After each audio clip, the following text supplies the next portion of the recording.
आप हवा से हमले कर रहे हो, दुश्मन पानी में हो और आप पानी में घुसकर उसका सफाया कर दे, यानी कि जमीन, पहाड़, समंदर, कहीं भी दुश्मन आपके सामने टिक ना पाए। सुनने में ये बातें थोड़ी सी अजीब जरूर लगती है, लेकिन ये सोच सच साबित होती हुई दिख रही है। दुनिया के एक देश की सेना को एक ऐसा उड़न खटोला हाथ लगा है जो दुश्मनों के ठिकाने को 10 मिनट में तबाह कर सकता है।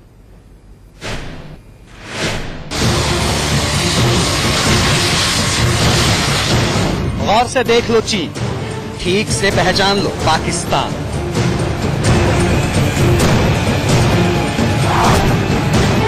ये है मिनी फाइटर प्लेन, ये है पॉकेट फाइटर जेट।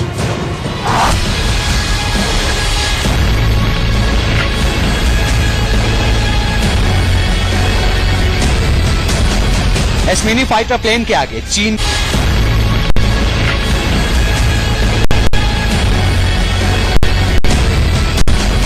इस मिनी फाइटर प्लेन के आगे चीन की चालबाजी नहीं चल सकेगी। इस पॉकेट फाइटर जेट के सामने पाकिस्तान की धोखेबाजी काम नहीं आएगी।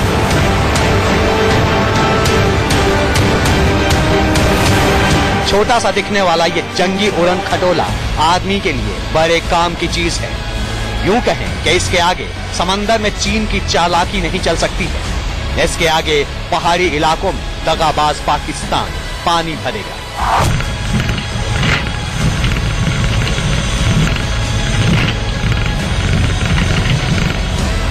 देखिए किस तरह ये जंगी उड़न खटोला हवा में फर्राटे भर रहा है।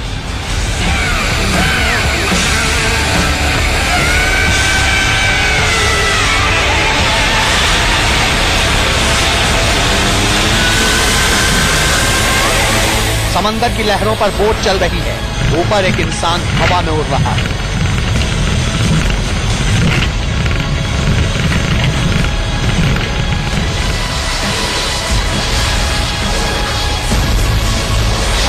बोट से इस जंगी उड़न खटोले का पीछा किया जाता है, लेकिन स्पीड के मामले में ये किसी से कम नहीं।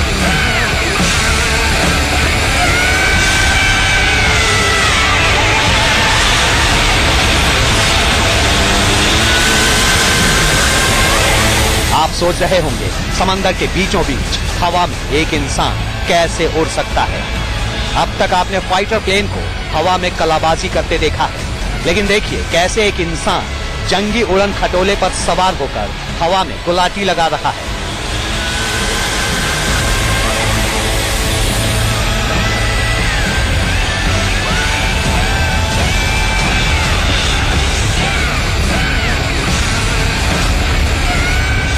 सबसे हैरत की बात यह है कि जो इंसान हवा में उड़ रहा है उसने बैलेंस बनाने के लिए हाथ से कुछ भी नहीं पकड़ रखा है।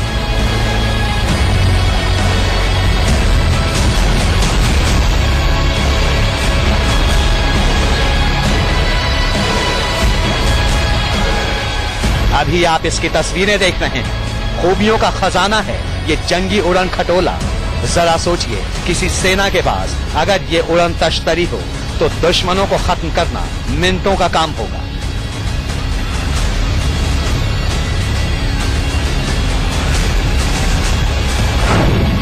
आप जिसकी तस्वीर टीवी स्क्रीन पर देख रहे हैं उसका नाम है फ्लाइंग हावर बोट। ये 10,000 फीट की ऊंचाई तक उड़ सकता है।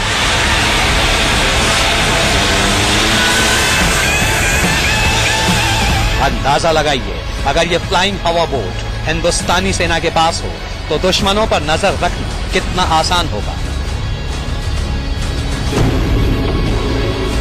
हिंदुस्तान के चीन और पाकिस्तान से लगे बॉर्डर पर या तो पहाड़ या फिर समंदर।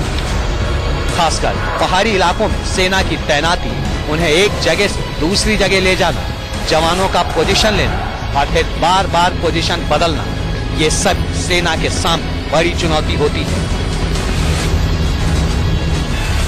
लेकिन अगर हवर बोट को सेना में शामिल कर लिया जाए तो दुश्मनों पर नजर रखना और उन्हें ठिकाने लगाना काफी आसान हो जाएगा। इससे तो बहुत बड़े टेक्टिकल एडवांटेजेस होंगे, क्योंकि आप दुश्मन के पीछे जा सकते हो, दुश्मन के फ्लैंक्स पर जा सकते हो, जिसमें अदरवाइज जाना असंभव है, बिकॉज आगे आपने माइंस लगाई होती हैं, हर प्रकार के कांटे लगाए होते हैं, हर प्रकार के ऑब्स्टेकल लगाए होते हैं। ये सारे के सारे ऑब्स्टेकल वगैरह है जो माइंस हैं, उनका मायना खत्म हो जाता है जब आपको ये कार्रवाई हवा के माध्यम से करने में। आपने सुना कि होवरबोर्ड सेना के लिए कितने काम की चीज है। अब इसकी कुछ और खासियत जान लीजिए। होवरबोर्ड की अधिकतम स्पीड है 150 किलोमीटर प्रति घंटा। ये 10 मिनट तक लगातार हवा में उड़ सकता है। यानी अगर ये पंजाब के पठानकोट से उड़ान भरता है तो 10 मिनट के भीतर जम्मू कश्मीर के सांबा सेक्टर में पहुंच सकता है। अब आप समझ सकते हैं कि इसके जरिए दुश्मनों पर नजर रखना कितना आसान हो जाएगा। होवरबोट एक ऐसा कॉन्सेप्ट है जो आने वाले वक्त में युद्ध का सारा मंजर ही बदल देगा। न सिर्फ युद्ध का, बल्कि आने वाले वक्त में रेस्क्यू ऑपरेशंस और खासतौर पर आपदा जैसे मामलों के अंदर एक बड़ा मददगार साबित होने वाला है। कैमरा पर्सन दिलीप के साथ सुमित चौधरी, इंडिया न्यूज, दिल्ली। अब सवाल यह है कि हिंदुस्तानी सेना को होवरबोट कब मिलेगा। इसके बारे में अभी कुछ कहना मुश्किल है, लेकिन दुनिया के एक देश की सेना के पास जल्द ही ये उड़न तश्तरी होगी और इस पर उनके सैनिक उड़कर दुश्मनों का दम भी निकालेंगे। हिंदुस्तान भी यही उम्मीद करता है कि ये जंगी उड़न खटोला हमारे बहादुरों के पास भी हो, ताकि हमारी सेना और ज्यादा मजबूत हो सके।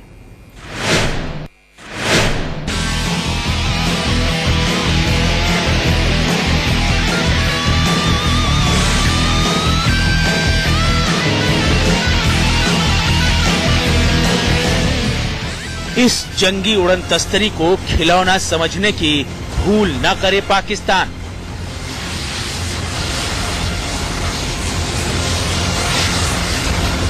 इस मिनी जेट को हल्के में लेने की गलती न करे चीन।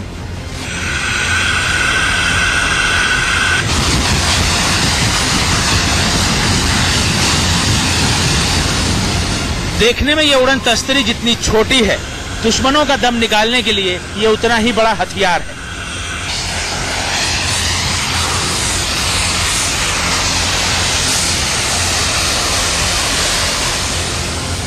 ये जंगी उड़न खटोला जमीन पर भी चल सकता है, हवा में भी उड़ सकता है और समंदर की लहरों को भी चीर कर आगे बढ़ सकता है।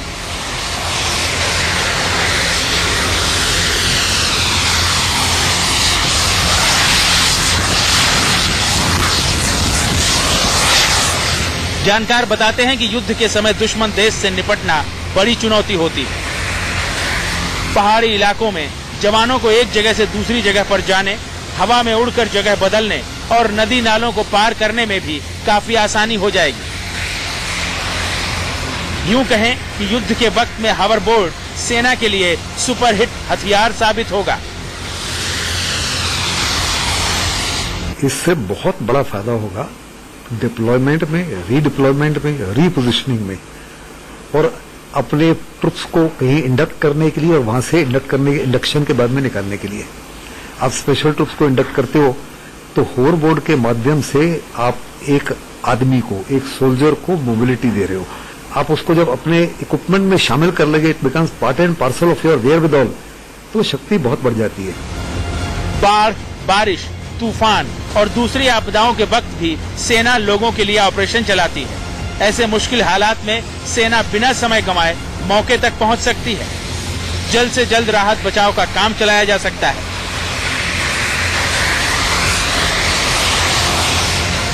हेलीकॉप्टर या दूसरी उड़ानों को मौसम के मुताबिक चलना होता है, लेकिन होवरबोर्ड के लिए मौसम की दिक्कतें ज्यादा मायने नहीं रखती।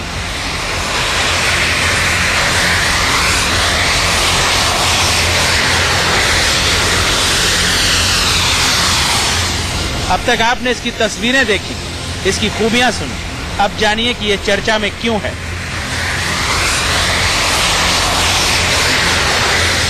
दरअसल दुनिया का सबसे ताकतवर देश जल्द ही इसे अपनी सेना में शामिल करने वाला है। अमेरिका पहला ऐसा देश होगा जो होवरबोट्स का इस्तेमाल अपने सैनिक ताकत को बढ़ाने में करेगा। इसका सबसे ज्यादा फायदा ये होगा कि यानी 10,000 फीट की ऊंचाई पर 150 किलोमीटर प्रति घंटा के हिसाब से ये चल सकता है। यानी अगर आपको अपने दुश्मन तक बहुत जल्द पहुंचना है और अपनी सैन्य ताकत एक जगह से दूसरी जगह बहुत जल्दी पहुंचानी है, तो उसके अंदर ये बहुत मददगार साबित होने वाला है। आप जिस इंसान को हवा में होवरबोर्ड पर उड़ते देख रहे हैं वो हैं फ्रैंकी जपाटा।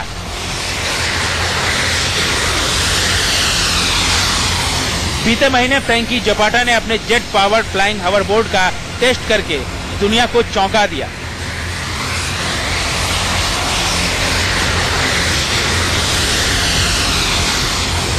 फ्रैंकी जपाटा की फर्म फ्लाईबोर्ड एयर को यूएस होमलैंड सिक्योरिटी डिपार्टमेंट की सप्लायर कंपनी इम्प्लांट साइंस ने खरीद लिया है। ऐसे में सवाल उठता है कि क्या आने वाले दिनों में अमेरिकी सैनिक इन फ्लाईबोर्ड पर उड़कर दुश्मनों से जंग करेंगे।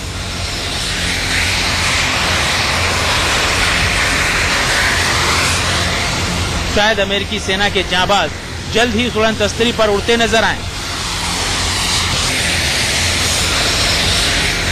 इन तस्वीरों को देखकर और इसकी खूबियों को जानकर हर हिंदुस्तानी के दिल से भी यही आवाज निकल रही है, मोदी जी ये तो चाहिए। संजीव सक्सेना के साथ सुमित चौधरी, इंडिया न्यूज। अब तक आपने देखा कि फ्लाइंग हॉवरबोर्ड कैसे हवा में फर्राटे भरता है और इसकी खूबियां क्या है। अब जानिए कि हॉवरबोर्ड की खोज किसने की और किसने इसे इस काबिल बनाया कि अमेरिका जैसा ताकतवर देश भी इसका मुरीद हो गया।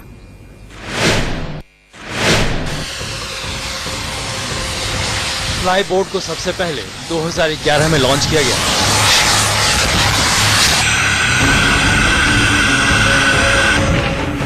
कनाडा के आविष्कारक अलेक्जेंडर डूरू ने इसे 905 फीट की दूरी तक 16 फीट की ऊंचाई पर उड़ाया। क्यूबेक की एक झील में फ्लाईबोर्ड की ये उड़ान Guinness book of world record में दर्ज हुई। तब से लेकर अब तक फ्लाईबोर्ड पर लगातार काम चल रहा है। मई 2015 में जेट पावर्ड फ्लाइंग हॉवरबोर्ड का टेस्ट हुआ। इसे 3.5 मिनट तक 55 किलोमीटर प्रति घंटा की स्पीड से उड़ाया गया।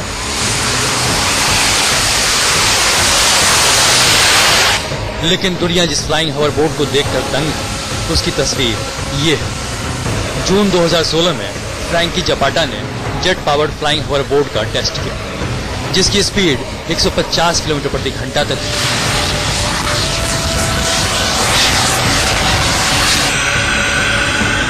इसे फ्रांस के अटलांटिक कोस्टल टाउन में 7,388 फीट की ऊंचाई पर उड़ाया गया।